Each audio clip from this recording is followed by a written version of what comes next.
नमस्कार दोस्तों, कविता है यूट्यूब चैनल पर आप सभी का स्वागत है। संपूर्ण हिंदी साहित्य से संबंधित महत्वपूर्ण प्रश्नों को करते हुए हम आगे बढ़ रहे हैं। जितने भी हमारे इम्पोर्टेंट प्रश्न है, पीवाईक्यू है हिंदी साहित्य से जुड़े हुए, उनको सभी को हम विद सॉल्यूशन के साथ करने की कोशिश करेंगे।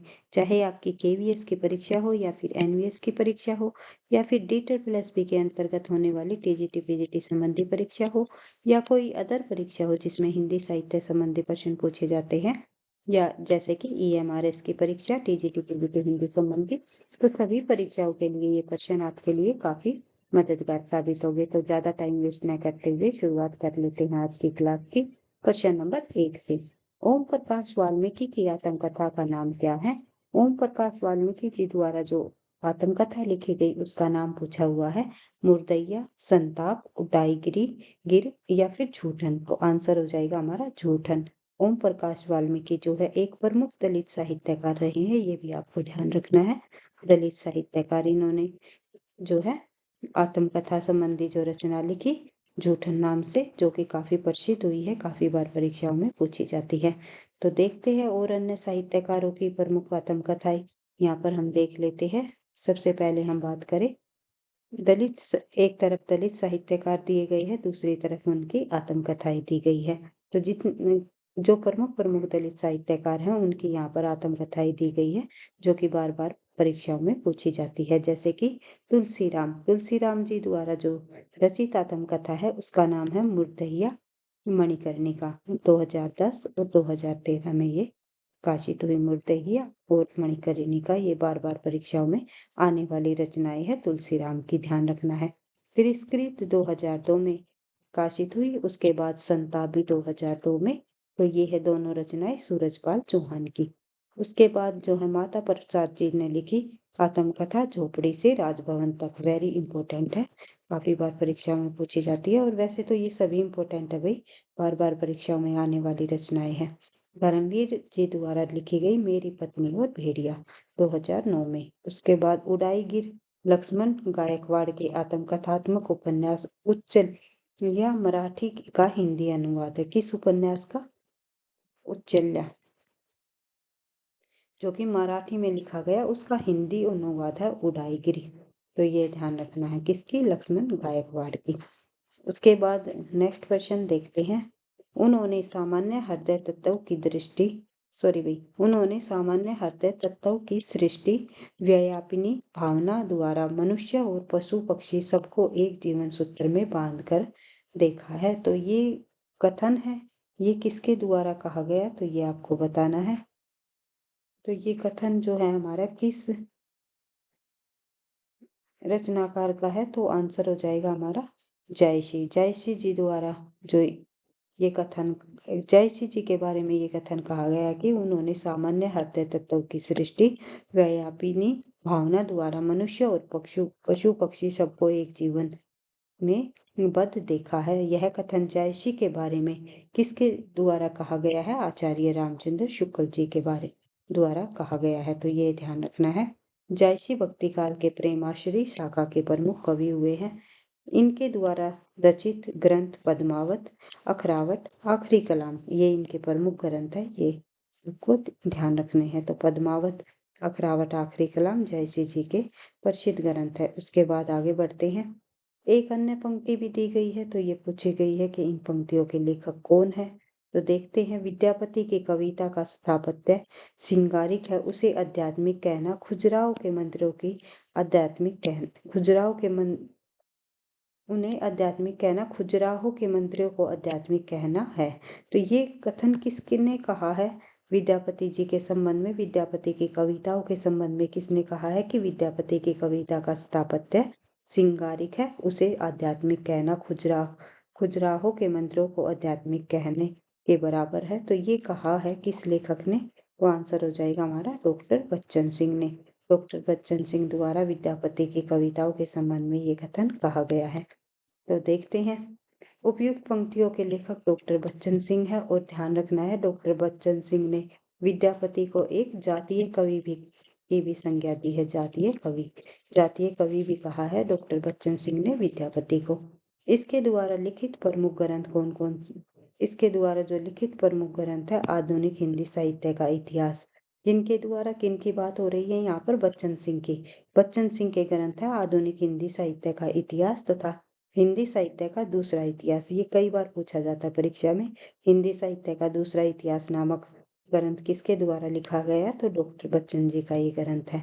आधुनिक हिंदी साहित्य का इतिहास और हिंदी साहित्य का दूसरा इतिहास नाम से डॉक्टर बच्चन जी ने लिखा है। आगे बढ़ते हैं। इनमें कोई संदेह नहीं कि कबीर को राम नाम रामानंद से प्राप्त हुआ, पर आगे चलकर कबीर के राम रामानंद के राम से भिन्न हो गए। तो इसका कथन किसका कथन है ये आपको बताना है। ये कथन कहा है डॉक्टर राम कुमार वर्मा जी ने कि इनमें कोई संदेह नहीं, कबीर को राम नाम रामानंद से प्राप्त हुआ, लेकिन आगे चलकर जो है कबीर के जो राम है रामानंद के राम के भिन्न हो गए। तो यानी कि राम नाम का जप किया था कबीर दास जी ने, दशरथ पुत्र राम की बात यहाँ पर नहीं हो रही। तो ये आपको ध्यान रखना है। आगे बढ़ते हैं। ये कथन कहा है राम कुमार वर्मा जी ने। उसके बाद सॉरी भाई, आचार्य रामचंद्र शुक्ल जी का कथन है, ये ध्यान रखना है। शुक्ल जी ने कबीर दास की भाषा को क्या नाम दिया है? सदुकड़ी नाम दिया है, जबकि हजारी प्रसाद द्विवेदी ने कबीर को वाणी का डायरेक्टर कहा है। श्याम सुंदर दास ने कबीर को पंचमैली खिचड़ी के नाम से पुकारा है। आगे बढ़ते हैं। नेक्स्ट क्वेश्चन है हमारा, छायावाद पुस्तक के लेखक कौन है? छायावाद नामक जो पुस्तक है वो किसके द्वारा लिखी गई? छायावाद नामक जो पुस्तक है उसके लेखक नामवर सिंह है। नामवर सिंह ने जो है छायावाद नामक एक आलोचनात्मक पुस्तक लिखी, जिसका प्रकाशन 1955 ईस्वी है। इनके द्वारा लिखित अन्य आलोचनात्मक ग्रंथ है नामवर सिंह जी द्वारा और अन्य आलोचनात्मक ग्रंथ लिखे गए। हिंदी के विकास में उपभ्रंश का योग, इतिहास और आलोचना, कहानी नई कहानी और कविता के नई प्रतिमान काफी बार पूछी जाती है। इंपॉर्टेंट रचना है ये इनकी। दूसरी परंपरा की खोज, वाद विवाद और संवाद, आलोचक के मुख से 2005 में प्रकाशित हुई। तो कहने का मतलब ये है कि नामवर सिंह की ये आलोचनात्मक कृतियां हैं, ये बार बार परीक्षाओं में पूछी जाती है। कोई भी कृति पूछी जा सकती है। हिंदी के विकास में अपभ्रंश का योग, इतिहास और आलोचना, कहानी नई कहानी, कविता के नए प्रतिमान, दूसरी परंपरा की खोज, वाद विवाद संवाद और आलोचक के मुख से, ये सभी रचनाएं नामवर सिंह जी द्वारा रचित है। उसके बाद आगे बढ़ते हैं। डॉक्टर नगेंद्र ने छायावाद के संबंध में कहा है, छायावाद उस राष्ट्रीय जागरण की काव्यात्मक अभिव्यक्ति है जो एक और पुरानी रूढ़ियों से मुक्ति चाहता है और दूसरी ओर विदेशी पराधीनता से। तो डॉक्टर नगेंद्र ने छायावाद के संबंध में ये कथन कहा है। अगर पूछ लिया जाए तो ध्यान रखना है कि डॉक्टर नगेंद्र ने छायावाद के संबंध में कहा है, छायावाद उस राष्ट्रीय जागरण की काव्यात्मक अभिव्यक्ति है जो एक और पुरानी रूढ़ियों से मुक्ति चाहता है और दूसरी ओर विदेशी पराधीनता से। आगे बढ़ते हैं। नेक्स्ट क्वेश्चन में दिया गया हमारा, जाति का विनाश पुस्तक के लेखक कौन है? जाति का विनाश नामक पुस्तक के लेखक इनमें से वही ध्यान रखना है डॉक्टर भीमराव अंबेडकर हैं। जाति का विनाश नाम से पुस्तक भीमराव अंबेडकर ने लिखी, प्रकाशन वर्ष 1936। भीमराव अंबेडकर जी की पुस्तक दलित वर्ग से संबंधित है। इसके द्वारा लिखित अन्य ग्रंथ है जीवन और कार्य, जात पात का विरोध, हिंदू कोड बिल, ये सभी जो है डॉक्टर भीमराव अंबेडकर के द्वारा लिखित ग्रंथ है। आगे बढ़ते हैं। नेक्स्ट क्वेश्चन हमारा प्रश्न नंबर 7, सौभाग्य और दुर्भाग्य मनुष्य की दुर्बलता के नाम है। सौभाग्य और दुर्भाग्य मनुष्य की दुर्बलता के नाम है। यह कथन किसका है? तो सौभाग्य और दुर्भाग्य मनुष्य की दुर्बलता के नाम है। ये कथन कहा है सकराज जी द्वारा। सकराज जो है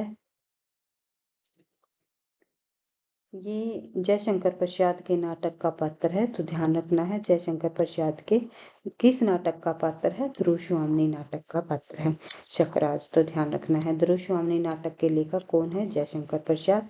जयशंकर प्रसाद के नाटक जो नाटक है चंद्रगुप्त, इसका प्रकाशन वर्ष 1928। सॉरी भाई, स्कंदगुप्त, इसका प्रकाशन वर्ष 1928। चंद्रगुप्त का प्रकाशन वर्ष 1931। ध्रुवस्वामिनी का प्रकाशन वर्ष 1933। उसके बाद जो है कुछ पात्र भी यहाँ पर दिए गए हैं। प्रमुख पात्र जयशंकर प्रसाद के नाटकों के प्रमुख पात्र, जिसमें कथन है और ये कथन किसके द्वारा कहा गया, किस पात्र द्वारा और किस नाटक से लिया गया है, ये जो है परीक्षाओं में बार बार जो रिपीट होते हैं उन्हीं को यहाँ पर जो है रखा गया है। तो ध्यान रखना है कि यौवन तेरी चंचल छाया, ये कथन बार बार, ये पंक्तियां बार बार परीक्षाओं में पूछी जाती है। ये ध्रुव स्वामिनी नाटक की है, जयशंकर प्रसाद के ध्रुव स्वामिनी नाटक की। और किस पात्र ने कही है, कोमा नामक का पात्र द्वारा ये पंक्तियां बोली गई है, यौवन तेरी चंचल छाया। उसके बाद एक पंक्ति और है जो कि चंद्रगुप्त जी द्वारा कही गई है। विधान की शाही एक बिंदु गिरकर भाग्य लिपि का कालीमा चढ़ा देती है। तो ये चंद्रगुप्त की पंक्तियां हैं। उसके बाद एक पंक्ति यहाँ पर दी गई है कि कुछ नहीं, मैं केवल यही कहना चाहती हूँ कि पुरुषों ने स्त्रियों को अपनी पशु संपत्ति समझकर उस पर अत्याचार करने का जो अभ्यास बना लिया वह मेरे साथ नहीं चल सकता।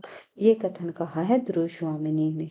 ध्रुव स्वामिनी नाटक से ध्रुव स्वामिनी ने ये कथन बोला है। आगे बढ़ते हैं।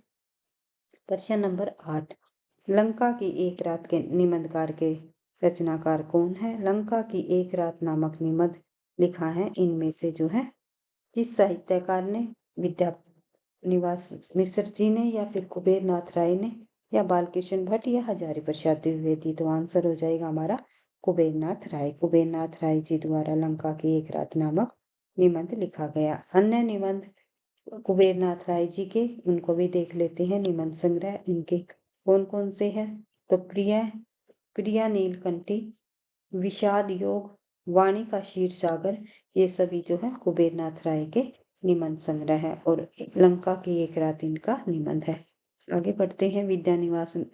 विद्यानिवास मिश्र जी के निबंध, तुम चंदन हम पानी, बसंत आ गया पर कोई उत्कंठा नहीं, चितवन की छा आदि जो है निबंध विद्यानिवास मिश्र जी के हैं। ये प्रमुख निबंध है इनके। तुम चंदन हम पानी बार बार परीक्षाओं में पूछा जाता है। फिर एक है इनका बसंत आ गया पर कोई उत्कंठा नहीं। ध्यान रखना है, बसंत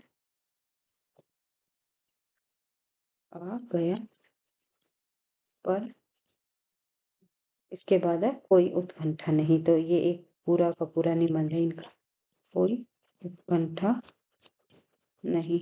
तो ये निबंध है विद्यानिवास मिश्र जी का। बालकृष्ण भट्ट जी का निबंध है कल्पना, शब्द की आकर्षक शक्ति, और एक है इनका काफी इंपॉर्टेंट, आत्मनिर्भरता। ये सभी निबंध जो है बालकृष्ण भट्ट जी के हैं।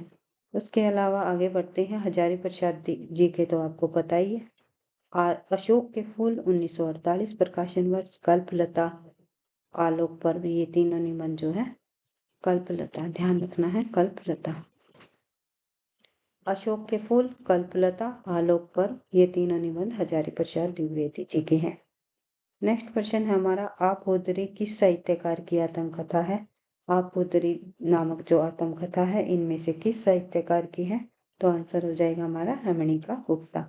रमणीका गुप्ता जी द्वारा रचित आत्मकथा है आपोदरी। तो ये ध्यान रखना है। इनकी एक और आत्मकथा है हाथ से, ये भी ध्यान रखनी है आपको। इनकी रमणीका गुप्ता जी की आत्मकथा आपूत्री और हाथ से, दोनों आत्मकथाएं जो है रमणीका गुप्ता जी द्वारा लिखी गई है। तो कौशल्या बसंती की आत्मकथा दोहरा अभिशाप है। तो ये पूछ लिया जाए, दोहरा अभिशाप किसके द्वारा लिखा गया? कौशल्या बसंती जी द्वारा।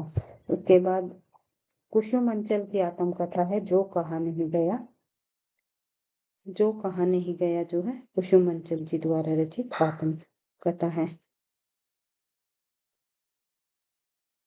और एक आत्मकथा और है भाई इससे मिलती जुलती, कुछ कही कुछ अनकही। ये आत्मकथा किसकी है? ये आपको कमेंट बॉक्स में लिख करके अवश्य बताना है। कुछ कही कुछ अनकही काफी बार परीक्षा में पूछी जाने वाली आत्मकथा है। आत्मकथा संबंधी रचना है, ध्यान रखना है। आपको कमेंट बॉक्स में अवश्य लिख करके इसका आंसर देना है। आगे बढ़ते हैं। मिला तेज से तेल किस विधा की रचना है? मिला तेज से तेल नामक जो है जीवनी विधा की रचना है। आंसर आप लोगों के सामने है। सुभद्रा कुमारी चौहान की जीवनी उनकी पुत्री सुधा चौहान ने लिखी है भाई। 1975 में प्रकाशित की। लीला तेज से तेज। आगे बढ़ते हैं। अपनी जमी अपना आसमां की लेखिका कौन है? अपनी जमी अपना आसमां नामक जो रचना है वो किसके द्वारा लिखी गई? तो आंसर हो जाएगा हमारा सुशीला टागोरे। सुशीला टागोरे द्वारा लिखी गई अपनी जमी अपना आसमां। रजनी तिलक आसमां की लेखिका रजनी तिलक है या आत्मकथा विधा की रचना है? एक सेकंड भाई। आंसर हमारा भाई सुशीला टागोरे नहीं होगा, रजनी तिलक होगा। माफी चाहूंगी। आगे बढ़ते हैं। जो 2017 में प्रकाशित हुई अपनी जमी अपना आसमां रजनी तिलक जी की आत्मकथा है और ये आत्मकथा विधा की रचना है। 2017 में प्रकाशित हुई नई रचना है, ध्यान रखना है, पूछी जा सकती है। सुशीला टागोरे जी की आत्मकथा है शिकंजे का दर्द। 2011 में प्रकाशित हुई। कौशल्या वसंती जी की आत्मकथा है दोहरा अभिशाप। आगे बढ़ते हैं। नेक्स्ट क्वेश्चन हम देखते हैं। लॉन्ग जाइंस के उद्दाता का विवेचन किस ग्रंथ में किया? उद्दाता का जो विवेचन है लॉन्ग जाइंस जी द्वारा किस ग्रंथ में किया गया? तो आंसर हो जाएगा on the Sublime. On the Sublime नामक ग्रंथ में इन्होंने जो है लॉन्ग जाइंस ने उद्दाता का विवेचन किया है। लॉन्ग जाइंस ने काव्य को श्रेष्ठ बताते हुए तत्वों पर विचार करते हुए इस सिद्धांत का प्रतिपादन किया है। वे उद्दात को काव्य को श्रेष्ठ बनाने वाला तथा कवि को प्रतिष्ठा दिलाने वाला तत्व मानते हैं। इनका प्रमुख ग्रंथ है लॉन्ग जाइंस का जो प्रमुख ग्रंथ है उसका नाम है पेरिपुस। तो ये आपको ध्यान रखना है, पेरिपुस जो है इनका प्रमुख ग्रंथ है। आगे बढ़ते हैं। इस पाश्चात्य विचारक ने कला और सहजानुभूति को अभिन्न माना है। तो कला और सहजानुभूति को एक जैसा नहीं माना, अभिन्न माना है, एक दूसरे से भिन्न माना है। सॉरी भाई, एक दूसरे अभिन्न माना है, भिन्न नहीं माना, अभिन्न, यानी कि एक दूसरे जैसा माना है। इन दोनों में कोई अंतर नहीं है कला और सहजानुभूति में। इस पाश्चात्य विद्वान द्वारा विचारक द्वारा ये कहा गया है, अभिन्न माना है। तो ध्यान रखना है कला और सहजानुभूति को एक जैसा किसने माना है? तो ये कई बार पूछ लिया जाता है, तो ध्यान रखना है क्रोचे। बेनेडिटो क्रोचे ने जो है कला और सहानुभूति को अभिन्न माना है, यानी कि एक दूसरे की तरह ही माना है, एक दूसरे जैसा माना है। इन दोनों में कोई अंतर नहीं बताया कला और सहजानुभूति में। इनके प्रमुख ग्रंथ है aesthetic, new essays on aesthetic. तो ये इनके प्रमुख ग्रंथ है। किनके? करोचे जी के। तो ध्यान रखना है करोचे प्रत्ययवादी दार्शनिक विद्वान रहे हैं। ये आत्मवादी भी माने जाते हैं, तो ये ध्यान रखना है। और करोचे आत्मा या चेतना के 4 कार्य मानते हैं। इन्होंने कला के निर्माण में प्रतिभा को मूल कारण माना है। उसके किसको माना है कला के निर्माण में? प्रतिभा को मूल जो है कारण माना है। किस आचार्य ने दृष्ट यानी कि प्रीति और अदृष्ट यानी कीर्ति को काव्य का प्रयोजन माना है? प्रीति और कीर्ति को काव्य का प्रयोजन मानने वाले जो आचार्य हैं वे है वामन जी। वामन जी ने दृष्ट और अदृष्ट को काव्य प्रयोजन माना, अर्थात प्रीति और कीर्ति को काव्य का प्रयोजन इन्होंने स्वीकार किया है। आचार्य कुंतक ने चतुर्वर्ग फल प्राप्ति व्यवहार ज्ञान को काव्य का प्रयोजन माना है। आचार्य दंडी ने ज्ञान और यश को काव्य का प्रयोजन माना है। रुद्रट ने धर्म कीर्ति सुख प्राप्ति को काव्य का प्रयोजन माना है। रुद्रट ने धर्म कीर्ति सुख प्राप्ति को काव्य का प्रयोजन माना है। काव्य प्रयोजन का तात्पर्य, काव्य रचना का उद्देश्य। काव्य प्रयोजन का तात्पर्य क्या है? काव्य रचना का उद्देश्य। आगे बढ़ते हैं नेक्स्ट क्वेश्चन की तरफ। नेक्स्ट क्वेश्चन में पूछा गया है, मैं नारी अपवावन प्रभु जग पावन रावण रिपु जन सुखदाई राजीव विलोचन भव भय मोचन पाही पाही सरनाही आई रामचरितमानस की। जो ये चौपाई है इसमें व्यक्त विचार किस पात्र के है? तो ये पूछा गया है। आंसर हो जाएगा हमारा अहिल्या। अहिल्या के ये विचार है। आगे बढ़ते हैं नेक्स्ट क्वेश्चन। देखते हैं इससे जुड़े हुए। उक्त चौपाई में रामचरितमानस के बालकांड में उद्धत राम विश्वामित्र के साथ धनुष यज्ञ में सम्मिलित होने के लिए जाते हैं और रास्ते में राम द्वारा गौतम की पत्नी अहिल्या का उद्धार ये करते हैं। इन पंक्तियों के माध्यम से हमें पता चलता है। आगे बढ़ते हैं। प्रश्न नंबर 16। निम्नलिखित काव्य कीर्तियों में कौन सी कीर्ति प्रबंध काव्य नहीं है? तो इनमें से प्रबंध काव्य कौन सी नहीं है ये हमें देखनी है। चंडी चरित्र, रामचरित्र, सुजान चरित्र या सुजान हित प्रबंध। सुजान हित प्रबंध इनमें से प्रबंध काव्य नहीं है। ये तीनों ही रचनाएं हमारी प्रबंध काव्य है। तो सुजान हित प्रबंध एक प्रबंध काव्य नहीं है। चंडी चरित्र गुरु गोविंद सिंह के का प्रबंध काव्य है। रामचरित सुरति मिश्र जी का प्रबंध काव्य है और सुजान चरित्र सूदन कवि का प्रबंध काव्य है। आगे बढ़ते हैं। नेक्स्ट क्वेश्चन में भी एक पंक्ति दी गई है और इस पंक्तियों में सभी का अर्थ पूछा गया है कि लिखन बैठी जाकी सभी गही गही गरव गरुड़ भय न केते जगत के चतुर चितेरे कुर। इनमें सभी का जो है यहाँ पर सभी जो शब्द दिया गया है इसका हमारे अर्थ यहाँ पर हमें बताना है। तो आंसर हो जाएगा हमारा चित्तरनायिका के समान। तो इसमें सभी का अर्थ चित्तरनायिका के समान दिया गया है। प्रसंग जो ये प्रश्न में पंक्ति दी गई है ये बिहारी सतसई से ली गई है। सबई अरबी भाषा का शब्द है और जिसका अर्थ है वास्तविक अर्थ या यथार्थ चित्र। इस दोहे का भावार्थ ये बताया गया है कि अंकुरित यौवना यानी कि एक नायिका है जो वही अभी अभी जो है जवान हुई है, तो उस नायिका की जो सखी है नायक से उसकी प्रतिक्षण बढ़ते हुए यौवन और जो है शरीर की सौंदर्यता का और क्रांति की प्रशंसा कहकर करती है कि बड़े बड़े चतुर चितेरे भी इस समय उसका यथार्थ चित्र नहीं बना सकते।